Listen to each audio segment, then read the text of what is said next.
Bonjour à tous, on est le 23 mars, tout va pour le mieux. Il est 9h30 du matin. Je mange un rocher au chocolat et une menthe à l'eau. Et je ne suis pas enceinte. Impossible. Je suis enceinte, j'avais envie du menthe à l'eau. Donc voilà. Mais bon. J'avais envie d'une menthe à l'eau, mais j'ai pris conscience que quand j'étais enceinte, je surdosais mes menthes à l'eau. Je mettais vraiment 3 tonnes de sirop. Et là, j'ai pas mis beaucoup de sirop. C'est sympathique, j'aime bien. Avec un petit rocher au chocolat, c'est ma petite collation parce que j'ai pris mon petit déj à 7h. Un café avec des cookies. Et là, j'ai faim. Donc, niveau régime alimentaire, je me casse pas la tête. Je mange ce que j'ai envie de manger. Donc, je me casse pas la tête. J'ai perdu 7 kilos. 6 ou 7 kilos. Depuis que j'ai accouché. Donc, mon fils a 2 semaines et demie. Bientôt 3. Ça passe trop vite. Donc, je me casse pas la tête. Niveau alimentaire, je me fais plaisir. Je me restreins pas. Et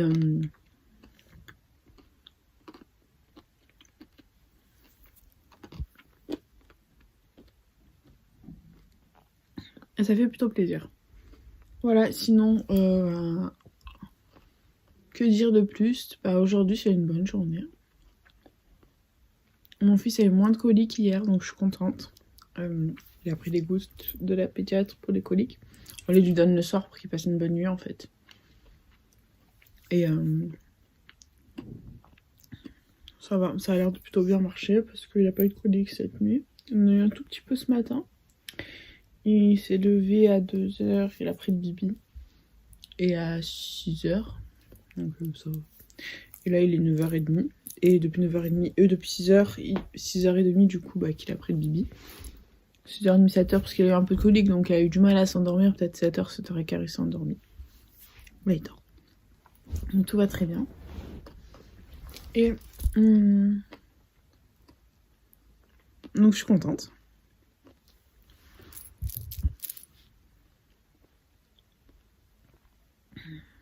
Ouais, il a l'air de bien dormir, je suis super contente. Donc voilà, au programme aujourd'hui, programme chargé cet après-midi. Ce matin détente, chill, office et moi. Donc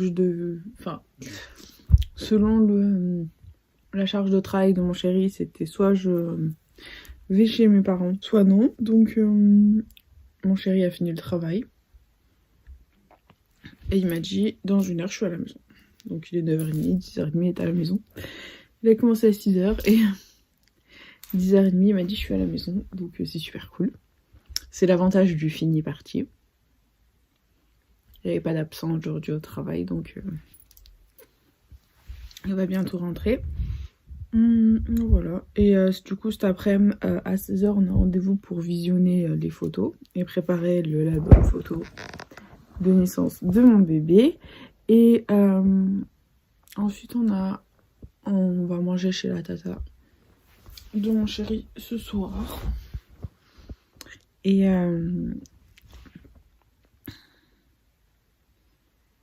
quoi d'autre, c'est tout. Et voilà, sinon, le reste, c'est plutôt détente. Après, quand mon chéri sera là, j'irai prendre ma douche, me laver les cheveux. Je vais prendre un peu du temps pour moi.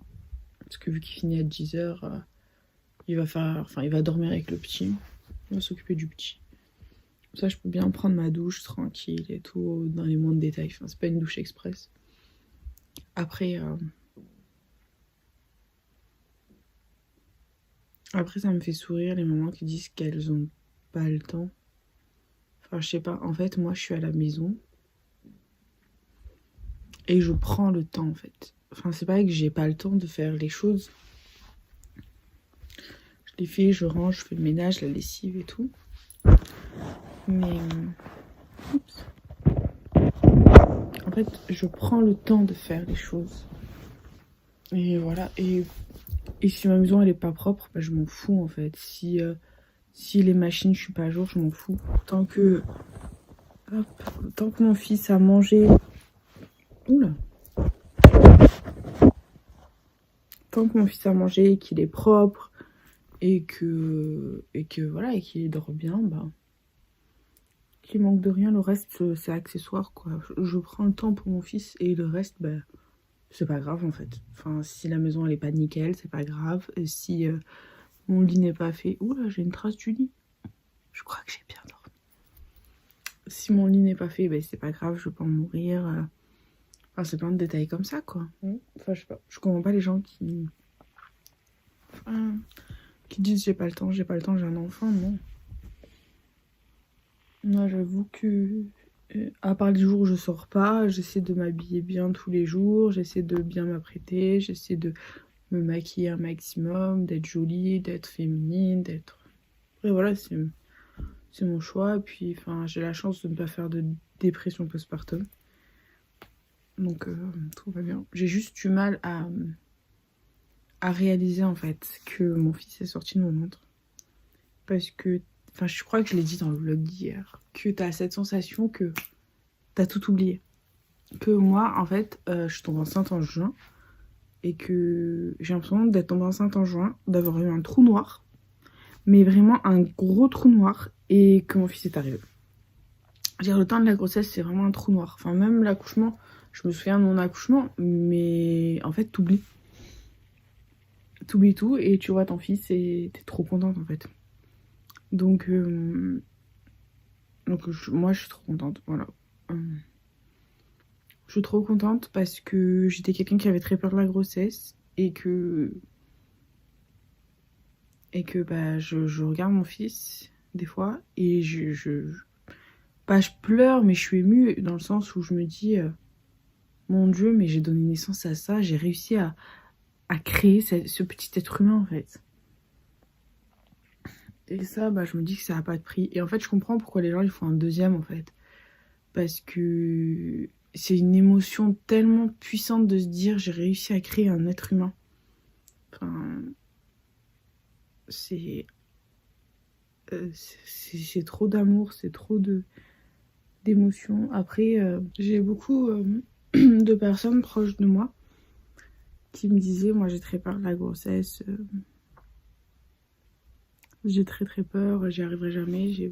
Et j'essaie de rassurer un maximum les gens en leur disant que moi je suis la plus grande peureuse du monde et que si moi j'y suis arrivée, tout le monde peut y arriver. Voilà. Et mon fils valide. Parce qu'il est à côté de moi dans le cododo, il dort. Et il dort le bonheur. Donc voilà, tout va bien. C'est ouf tous les cadeaux qu'on a reçus pour le petit. Enfin, c'est incroyable. Enfin, on a eu plein d'enveloppes, on a eu des vêtements, en veux-tu en voilà. Je crois que je dois avoir pas loin de 30 doudous. Enfin, bon, 30 doudous, je sais pas ce que je vais en faire, mais voilà, j'ai autant de bavoirs, sachant que je n'ai pas acheté de doudou à mon fils. Bavoirs, j'en ai pas acheté non plus. Et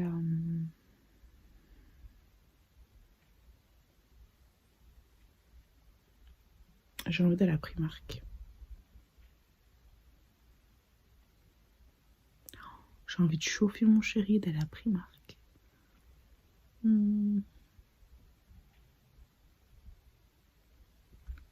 Ça peut se faire, je crois. Ça peut se faire. Ça peut être une bonne idée.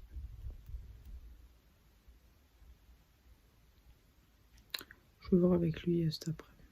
Peut-être cet après. Bref. Non, je pense que je vais acheter quelques... Enfin, en fait, il faut que je m'achète des vêtements parce que j'ai 10 kilos de plus que mon poids d'avant grossesse. Donc forcément, je ne rentre pas dans tous mes vêtements. Et du coup, bah, il faut que je m'achète quelques vêtements. Puis je vais acheter un par mon fils. Voilà, puis il y a des trucs super atypiques à Primark. Il y a des trucs jolis et tout. Bon, après, mon fils, il reste quasiment tout le temps en pyjama. Enfin, c'est un nouveau-né, quoi. Mais bon. Enfin, moi, je le laisse en pyjama. Mais en fait, le truc, c'est que le plus embêtant, dans la grossesse, dans la parentalité, en fait, enfin une des choses les plus embêtantes, c'est en fait c'est les conseils des autres. Tu sais pas comment doser les conseils. En fait, tu sais pas si les conseils sont, vu que c'est ton premier enfant, tu sais pas, et c'est des personnes de confiance qui te donnent des conseils, donc tu sais pas comment doser en fait. Tu sais pas si tel conseil il est bien, tel conseil il est pas bien, si tu dois l'appliquer, tu dois pas l'appliquer. Donc c'est vraiment hyper perturbant et frustrant.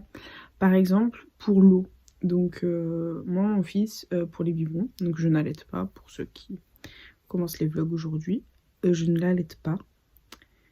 Et donc voilà, on me donne le bibi avec mon chéri. Et donc moi, je choisis l'eau. J'ai choisi l'eau parce qu'il faut donner de l'eau en bouteille. Moi, je choisis l'Evian. Oui, en fait, je sais qu'il y a 2 eaux qui sont plus recommandées que les autres pour les nourrissons. Donc il y a l'Evian et la Monroucou. Je sais que ça, c'est le top du top niveau eau en bouteille. Enfin, voilà, nous, dans ma famille, on a tous été nourris à l'Evian, donc j'ai acheté de l'Evian. Voilà. Et du coup, en fait, on a toujours 2 salles, 2 ambiances, parce qu'il y a toujours des gens qui donnent des conseils, et en fait, tu sais pas s'ils sont bons, si tu dois les appliquer ou pas. On m'a dit, oh, l'Evian, c'est cher, tu vas te ruiner en Evian. Je m'en fous, c'est mon fils, je paye. Donc, je m'en fous. Pour mon fils, il n'y a pas de... Enfin, il n'y a pas de somme d'argent, en fait, à débourser. Si je paye, je m'en fous. Enfin, la pédiatre... quand je l'amène chez le pédiatre, je paye. Quand je l'amène faire un examen, je m'en fous, je paye. C'est tout le temps comme ça en fait. Je paye, je m'en fous. Le lait, ben oui, je choisis de ne pas l'allaiter. J'assume, je paye le lait. Et s'il faut payer 20 boîtes de lait, ben je paye 20 boîtes de lait. Je m'en fous, je paye. Voilà, donc du coup, moi, je suis partie sur l'Evian. Nous, dans ma famille, on a tous été nourris à l'Evian. Je vois pas pourquoi je ne donnerais pas d'Evian à mon fils. Après, j'ai entendu des « Oh, tu vas te ruiner avec l'Evian, il faut lui donner de la cristalline. » J'ai dit non, je donne de l'Evian, c'est très bien. Parce que c'est mon instinct de mère qui me dit de donner de l'Evian. Et après, voilà, enfin, après, quand t'entends « Oh, ça va, tu peux lui donner de l'eau du robinet dans le bibi. » Non, pas du tout. Après, quand on te dit, je sais pas, ah bah, mon fils il boit le bibi, donc forcément il boit que du liquide, il a souvent le hoquet, ce qui est normal, ce qu'on a demandé à la pédiatre, et que voilà, il fallait pas s'alarmer, et qu'il y avait rien à faire pour le hoquet, que ça passait tout seul.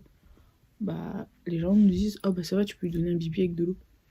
Et en fait, la pédiatre, elle m'a dit, pas du tout, il faut pas donner d'eau à un nouveau-né, en fait. Elle a dit peut-être en été, pendant les grosses chaleurs, s'il se plaint, mais si on peut éviter de donner de l'eau à un nouveau-né, c'est mieux. Donc pas d'eau. Donc mon fils, bah, je lui donnerai pas de bibi d'eau, quoi.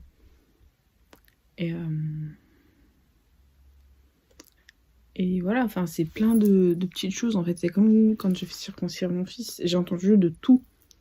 J'ai entendu oui c'est très bien de le faire j'ai entendu c'est très bien de le faire à 7 jours parce que quand il est plus grand, bah il souffre. Voilà, j'ai entendu plein de choses. Tu vas mutiler ton fils, t'as pas honte, tu ne le laisses pas choisir. Bah non, parce que s'il veut se faire circoncire à 20 ans, c'est pas la même chose qu'à 7 jours, quoi. C'est pour pas qu'il souffre. Puis voilà, moi c'est le décalotage. Après j'ai entendu oui, t'as raison, parce que moi le décalotage, ça a été dur. Enfin voilà, j'ai entendu de tout. De tout. Donc voilà, il faut savoir... vraiment trier toutes les informations, et si t'es pas fort psychologiquement et si t'es un petit peu trop influençable, bah, ça peut te détruire. Et voilà. Et du coup, bah, il faut vraiment écouter, je pense, son instinct de maman avant tout, et essayer de... Enfin, je pense que quand tu regardes ton enfant, en fait, tu sais ce qui est bon pour ton enfant, ce qui est pas bon pour lui, en fait. Et moi, je sais que mon fils, quand il a les mains froides, ben, je mets le chauffage. Hein. Je cherche pas à comprendre, je chauffe. Ne serait-ce que 5-10 minutes la pièce. Et je chauffe et je fais en sorte qu'il ait pas les mains froides, quoi.